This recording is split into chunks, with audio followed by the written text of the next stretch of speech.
All right, guys, when it comes to this next round of stimulus negotiations and what's going on in politics today, we noticed that Joe Manchin and President Biden are going head to head when it comes to this $3.5 trillion infrastructure bill. We're going to talk about what's going on, as well as we're going to talk about the new website that the government has put up for those that have missing child tax credit money. Yes, millions of individuals are still waiting on their tax money, and there's a reason why. We're going to help you out with getting that money, as well as they notice that there are a lot of children that are missing from school. We're going to talk about what's going on with that, as well as how important the next round of stimulus is.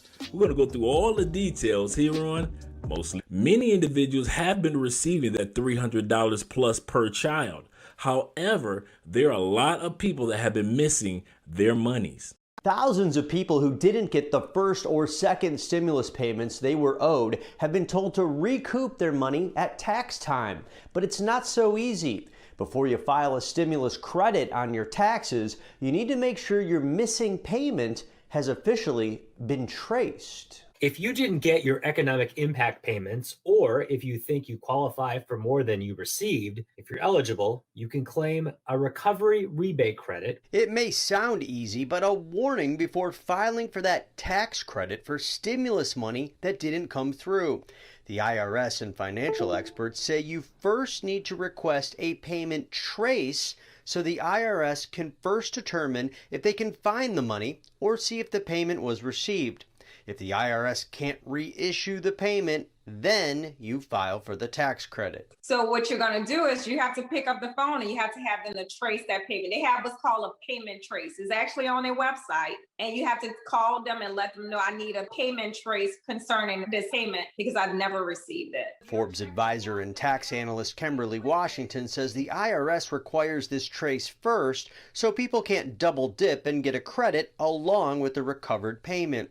However, if you have gone to the IRS Get My Payment link and there is no record of a payment ever being issued or mailed and you believe you qualify, Washington says go ahead and claim the tax credit. It's line 30 on your 1040. So if you're someone who didn't receive the credit at all, no notice, you can claim it. If you're someone who received a partial payment, you can claim it. Now, because of so much money and so many individuals have been missing their money, the IRS has decided to create a separate website. So the website that you want to go to is GetCTC, which stands for childtaxcredit.org. GetCTC. And once you get there, you're going to notice that there's a location, a little black box for you to click on so you can log in and update your information. And what they're allowing you to do is not only update your mailing information, but also update your dependents. If you are a person that didn't get a chance to file by way of your normal taxes, but you still have dependents that you want to file for, you can do that. If you are a parent of a newborn, a child that you just had, first of all, congratulations, and you can apply for those child tax credit, that extra $300 a month that will be able to assist you and your loved ones. Now, once you scroll down, they have a section that allows you to see what needs to be done as far as question and answering section. They also have a chat line, so if you want to speak with somebody, they are there to assist you. So when it comes to the child tax credit and you haven't received it yet, or you haven't received it in a timely manner, you need to go to this website and go ahead and apply and update any information you need, whether it be a mailing address, whether it be your banking information. Make sure that you update that information, because the IRS is trying to make sure that all children that deserve this money, or all families that have children deserve this money, receive it as soon as possible.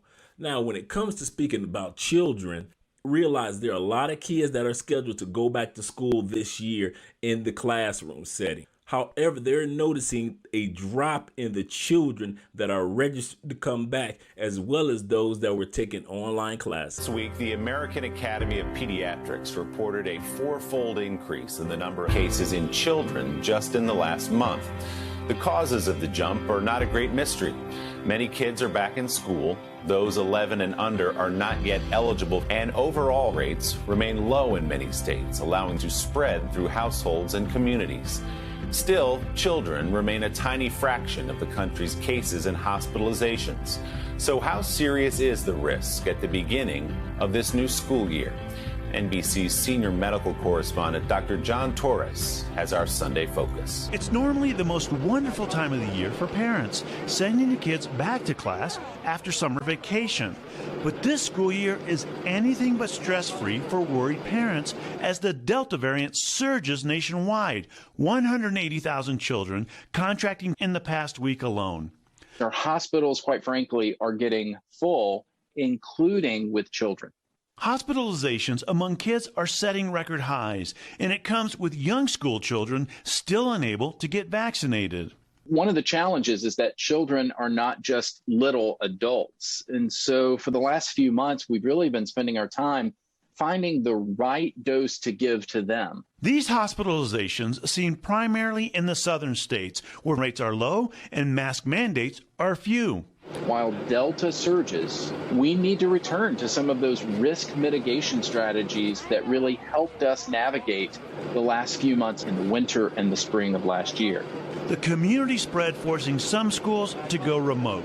Large-scale quarantines or large number of cases are generally occurring in schools because schools are not following our guidance, particularly our recommendations for teacher as well as students age 12 and over to be, and for everyone right now to be masked. This as the debate on masking in schools rages on. In Florida, Governor Ron DeSantis' ban on schools implementing mask mandates was knocked down in court on Friday. I'm simply saying schools can adopt policies dealing with health and education. While most children don't suffer serious consequences, it could still be dangerous. They could develop a potentially dangerous complication called multisystem inflammatory syndrome in children, or MIS-C. Symptoms can include stomach pain, prolonged fever, diarrhea, chest tightness, and fatigue, as experts look to keep kids safe in school. Do we really feel like schools are to blame for the spread among kids? I think schools are an important place for any respiratory to spread. I think we got lulled into a sense of security last year when we did not see massive outbreaks in the school setting. That was pre-Delta. We've got to take some extra measures right now in light of how Delta has changed things.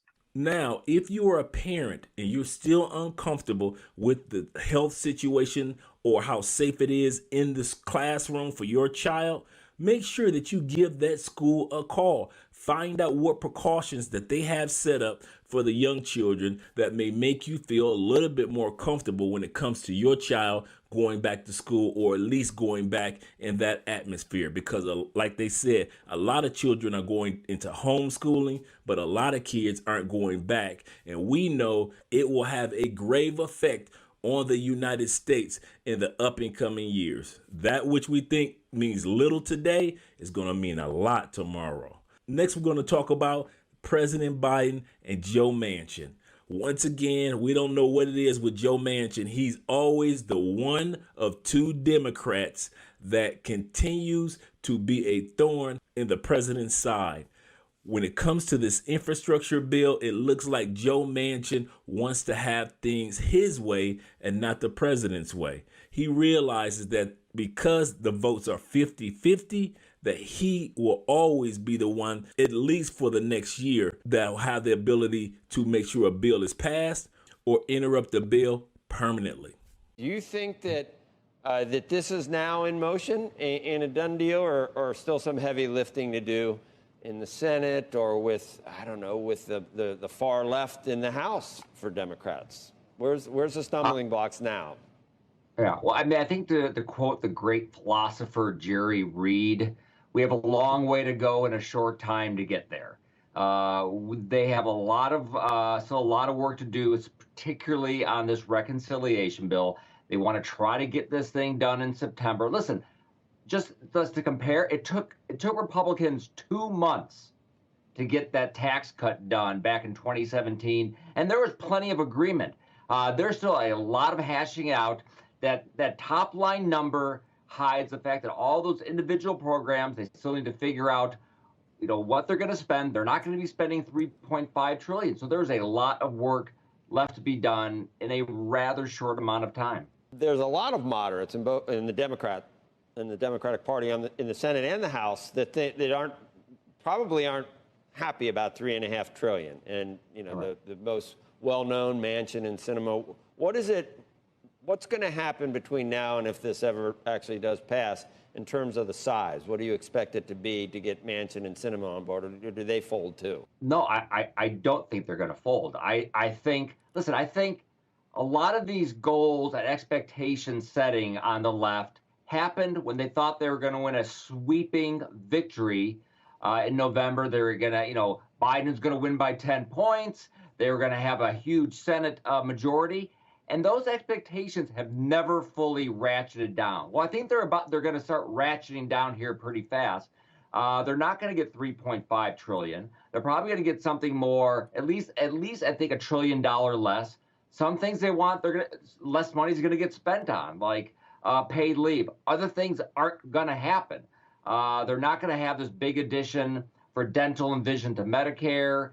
So this home health thing may not happen. So you're going to have a smaller bill that will be more paid for through tax increases, cap gains, the individual rate, corporate going up to 25. So it's going to be a smaller bill than what we're talking about because, frankly, these are very narrow majorities, and that reality is going to set in. So what we're going to do here, we're going to keep you all posted on what's going on with this next infrastructure bill. The $3.5 trillion bill is extremely important because that's the bill that could have the stimulus. That's the bill that could have the hearing, vision, and dental for those that are on Social Security. This is the bill that could have programs in there for those that are on Social Security as well as disability. So this bill is very important. So when it comes to Joe Manchin and the president bumping heads regarding it, this is not a good look, especially once the Senate gets back together this month. And speaking of stimulus, how important is the stimulus to us all? So let's talk about how people have used the stimulus money, whether it be the child tax credit, whether it be rental assistance and state programs, or whether it was the $1,400 stimulus checks. Let's run down a list of what individuals have been doing with their stimulus money since they've been giving that money away for the last year and a half. 45% of us have used that money towards food. Another 44% has used this money as far as school supplies.